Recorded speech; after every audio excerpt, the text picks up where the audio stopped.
분양권도 보고 단기 매도도 고민을 하고 하는 건 결국은 시드의 문제이거든요. 시드가 있어야 월세를 한 채 두 채를 늘려나가는데, 저는 양가 부모님이 결혼하면서 도움도 주셨고 하니까 이게 가능했던 거지, 직장 다니면서 했다면 훨씬 더 오래 걸렸을 거라 생각을 해요. 네. 5채를 세팅하는 데까지 더 오래 걸렸을 텐데, 그러다 보니까 전 눈이 딴 데로 간 거거든요. 단타도 해봐야 되겠다, 분양권도 해봐야 되겠다. 작가님은 계속 월세만 꾸준히 눌러오셨잖아요. 그러네요. 근데 저는 별로 생각을 많이 해보진 않았는데 이 시장에 나와서 보니까 그렇게 온 사람이 많지는 않더라고요. 하나만 계속 바보같이 이것만 한 거야.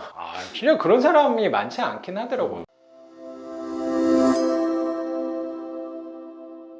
대출 될까요? 했는데 마이너스 통장 가지고 있는 거 해지하면 될 것 같아요 라고 얘기를 해주셔서 들어갔어요. 수익률이 너무 좋거든요. 이게 그렇게 되면 30% 정도 되는 수익률이더라고요. 개인 대출이 되면. 근데 아까 전화 왔는데 중도금 대출 받은 게 기간이 주택담보처럼 40년이 아니고 25년인가 20년으로 계산을 해야 돼서 제가 다 찼다는 거예요. 결국은 개인 대출이 안 되는 상황이 벌어지는 거예요. 구매사업자 대출하면 반공제가 안 되잖아요. 아니면 이금융권 알아봐 주신다고 하셔가지고 그럼 이금융권 알아봐 달라고 얘기는 했거든요. 지금 분양을 받은 거를 들어가서 살아야지 생각은 안 했어요. 미분양 난 거 계약금 2천만 원만 내면 준공 때까지 낼 돈이 없고 나중에 팔게 되면 주변 아파트 시세를 봤을 때 1, 2천은 벌 수 있겠다. 그러면 그것만 해도 돈 2천 넣어놓고 수익률이 50%가 되는 거니까 시간이 기다려주면 50% 되겠구나 라는 계산으로 한 건데, 그게 이제 제 대출을 잡아먹게 되는 상황이 펼쳐지니까 이걸 한번 경험하고 나니까 내가 아파트를 못 사는데 이러면 대출이 안 나오는 상황이 펼쳐지는 거잖아요. 저보고 연봉이 1억이냐고 물어보시던데, 그러면 안 되는 건데 아파트 당분간 못 들어갈, 그러니까 꼭 아파트를 들어가야지 이건 아니지만 거주를 하려면 주택은 사긴 사야 되는 상황이 펼쳐지는 거고, 주택을 사게 되면 취등록 세금도 문제지만 어느 정도 일정 금액 이상의 대출이 거기에 묶여버리면 내가 투자할 대출이 안 나오는 이 불편한 상황이, 너무 불편한 상황이 펼쳐지는 거라. 그래서 좀 이걸 어떻게 해결할 방법이 있을까를 계속 고민했었거든요. 이 오피스텔을 개조하는 거는 생각을 못했던 거라. 출구에 대해서도 매도를 해야지라는 생각도 뭐 좋은 방법인데, 또 임대로 또 생각을 하고 빠져나온다면 그것도 나쁜 방법은 아니지 않을까 생각이 드니까 한번 생각은 해보는 것도 도움이 될 거라고 생각이 좀 들어요. 그리고 그 다음에 물어보셨던 게 있는 것 같아서 투자금? 네, 제가 분양권도 보고 단기 매도도 고민을 하고 하는 건 결국은 시드의 문제이거든요. 시드가 있어야 월세를 한 채 두 채를 늘려나가는데, 저는 양가 부모님이 결혼하면서 도움도 주셨고 하니까 이게 가능했던 거지, 직장 다니면서 했다면 훨씬 더 오래 걸렸을 거라 생각을 해요. 5채를 세팅하는 데까지 더 오래 걸렸을 텐데, 그러다 보니까 전 눈이 딴 데로 간 거거든요. 단타도 해봐야 되겠다, 분양권도 해봐야 되겠다. 작가님은 계속 월세만 꾸준히 눌러오셨잖아요. 그러네요. 근데 저는 별로 생각을 많이 해보진 않았는데 이 시장에 나와서 보니까 그렇게 온 사람이 많지는 않더라고요. 하나만 계속 바보같이 이것만 한 거야.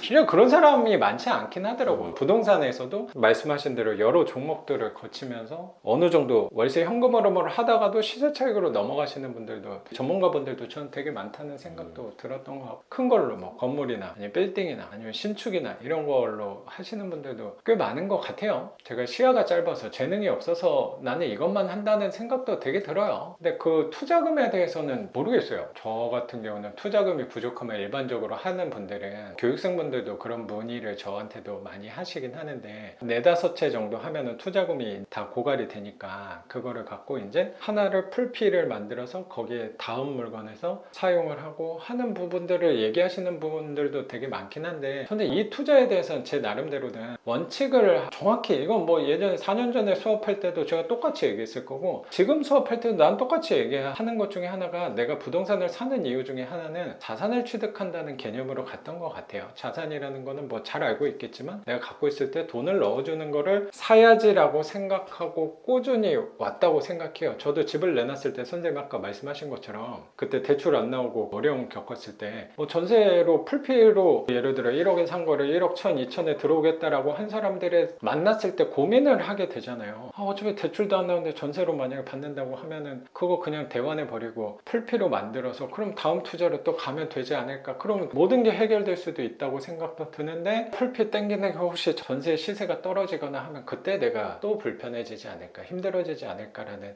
생각이 저도 똑같이 들었던 것 같아요. 그래서 나는 그 방법을 사용하지 않고 처음에는 저는 어떤 식으로 갔냐면 저는 그때 뭐 마이너스 통장으로 시작했었던 거고 월급도 잘 나오지 않았을 텐데 어떻게 투자금이 있었겠어요. 그래서 저는 하나가 끝나면 다음 거를 했는데 그 보증금 받은 거와 그리고 그동안 월급 모아놓은 것도 있었는데 속도가 당연히 더뎠죠. 그래서 1년에 저는 한 3채, 4채 정도 했던 것 같아요. 꾸준히. 근데 하다 보면 돈이 부족하잖아요. 그때는 풀피를 땡기지 않고요. 빌렸어요. 빌렸다는 거는 다른 분들한테. 엄마한테 한 2천, 할머니한테 1,000만 원. 뭐 그런 식으로 조금씩 빌린 게 있어요. 근데 이해관계가 좀 맞았던 게 그거에 대해서 월 지급식으로 은행보다는 고금리로 내가 드린다면 부모님 입장에서는 생활비 그런 측면에서는 제 나름대로는 이해관계가 좀 맞았던 것 같고 지금은 더 고금리로 드리고 있긴 해요. 그때 어려울 때 도와줬으니까 더 고금리로 드리는 것도 있고 처음에는 보증금을 작은 걸 안 했어요.